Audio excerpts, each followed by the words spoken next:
안녕하세요. 동경한 의원 유승선 원장입니다. 피부에 붉은 반점이 생기면 자반증을 의심할 수 있는데요. 자반증은 정확하게는 진피층에 적혈구가 유출돼서 피부가 붉어지는 증상을 말합니다. 쉽게 말하면 출혈이 생겼다는 의미인데요. 이런 출혈은 굉장히 다양한 원인으로 생길 수 있습니다.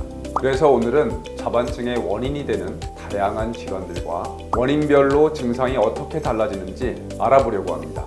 덧붙여서 원인별로 어떤 치료가 필요한지도 알아보겠습니다.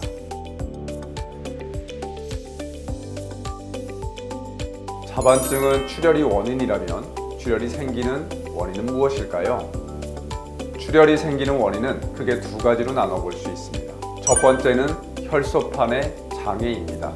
혈소판은 우리 몸에서 지혈을 담당하는데요. 어떤 원인으로 혈소판이 파괴되어 정상 수치보다 낮아지게 되면 부딪힌 적이 없어도 출혈이 생길 수 있습니다.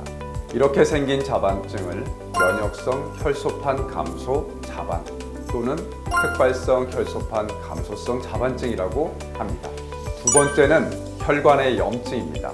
면역 반응이 과다하게 일어나서 혈관벽에 염증이 생기게 되면 혈관벽이 약해지면서 혈액이 밖으로 빠져나가게 되면서 출혈이 되는 거죠. 이렇게 생긴 자반증으로는 대표적으로 알레르기성 자반증과 색소성 자반증이 있습니다. 질환별로 증상과 치료법이 어떻게 다른가요?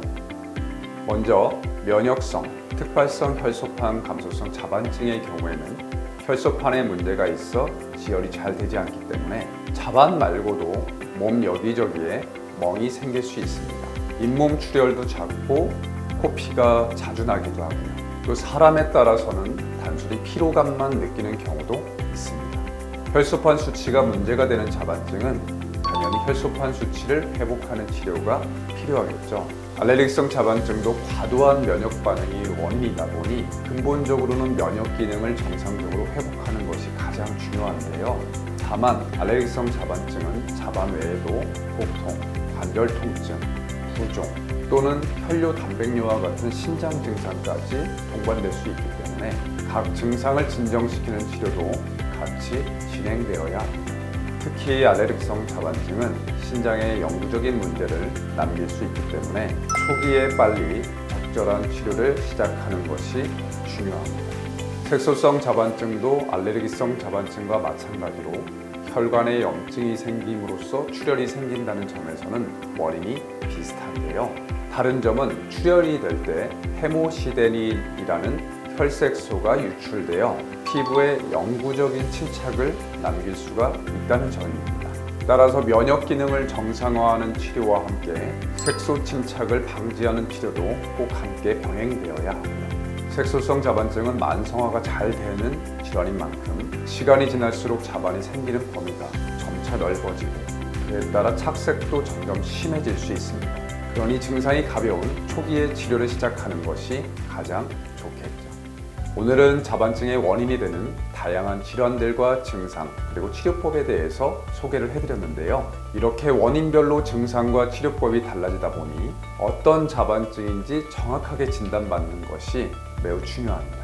혈소판 감소성 자반증과 같은 일부 질환을 제외하면 대부분의 자반증은 검사를 해도 이상이 없어서 겉으로 보이는 증상을 가지고 대부분 진단을 해야만 합니다. 그런데 비교적 발병률이 높은 알레르기성 자반증도 10만 명 중에서 20명 정도만 발병하는 드문 질환이라 자반증을 집중적으로 진료하는 곳이 아니라면 자반증 환자를 많이 보기는 어렵습니다. 또 발병 초기라면 증상이 가볍기 때문에 더더욱 다른 질환과 구분해서 진단하기가 어렵습니다.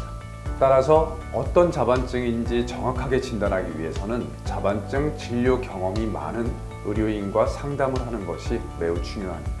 오늘 영상은 여기에서 마치고요. 다음엔 더 유익한 자반증 정보로 찾아뵙겠습니다.